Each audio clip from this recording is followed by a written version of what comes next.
बिस्मिल्लाहिर्रहमानिर्रहीम। 8 boys and girls, आज हम उर्दू बी का दिन है। कहानी करेंगे सुबुक्तगीन और हिरनी का बच्चा।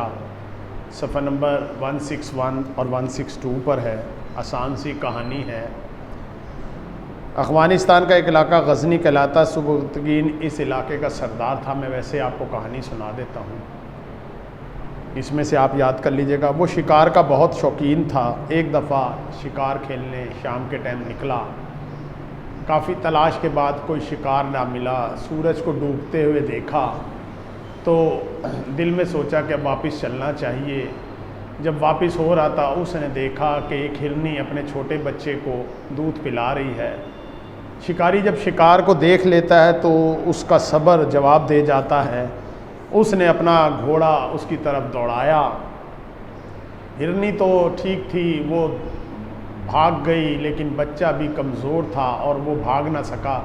सुबुक्तगीन ने उसे पकड़ लिया और कहा कि चलो ना बड़ी हिरन सही, बच्चा ही सही, आज इससे ही काम चलाएंगे। उसके पैर बांध के अपने घोड़े पे डाल लिया और घर की तरफ चल पड़ा। जब वो जंगल तकरीबन तय कर चुका था तो उसको ऐसा महसूस हुआ जैसे कोई पीछे उसके आ रहा है। उसने पीछे मुड़कर देखा तो ये हैरान रह गया कि हिरनी जो थी वो बच्चे के बच्चे की मोहब्बत में उसके पीछे पीछे चली आ रही और हसरत भरी निगाह से देख रही है।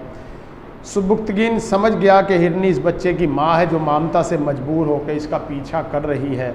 सुबुक्तगीन का दिल ये मंज़र देखकर पसीज गया। एक तरफ हिरनी अपने बच्चे को हसरत से देख रही थी, दूसरा बच्चा बेबसी के आलम में माँ की तरफ देखता रहा था। सुबुक्तगीन इस मंज़र की ताब ना ला सका। उसने सोचा, मैं कितना संगदिल शख्सों को पेट की खातिर ममता का खून कर रहा हूँ। ये ख्याल आते ही सुबुक्तगीन हिरे बच्चे को छोड़ दिया। बच्चा दौड़कर भागकर अपनी माँ के पास गया। माँ उसको चाटती, प्यार करती, कभी आसमान की तरफ देखती जैसे कोई दुआ कर रही हो। और थोड़ी देर बाद सुबुक्तगीन ने मंज़र देखा और वो वापस अपने घर की तरफ चल पड़ा।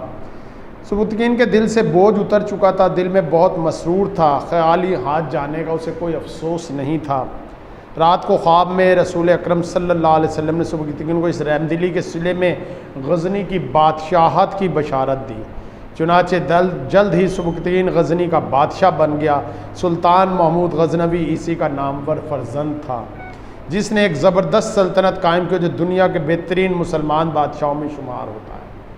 आसान सी कहानी है, इसके आप अपने लफ्ज़ों में लिखेंगे। इसके साथ आज हम ज़रबुल मिसाल करते हैं। सफ़ा नंबर 113, 14, 15 पे 113, 14, 15 ये आप लोगों ने याद करनी है देख के अच्छी तरह से।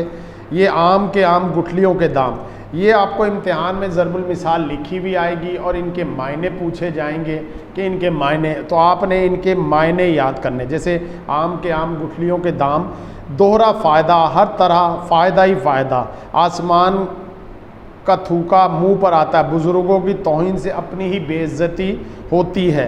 ये आप सफ़ा नंबर 115 पे आएँ।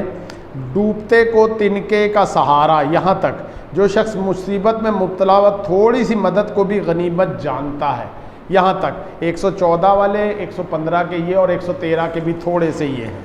ये आपने अच्छी तरह से याद करना। उम्मीद है कि आप इस काम को याद करके लिख रहे होंगे। इंशाअल्लाह कल फिर मुलाकात होगी। अल्लाह हाफ़िज़।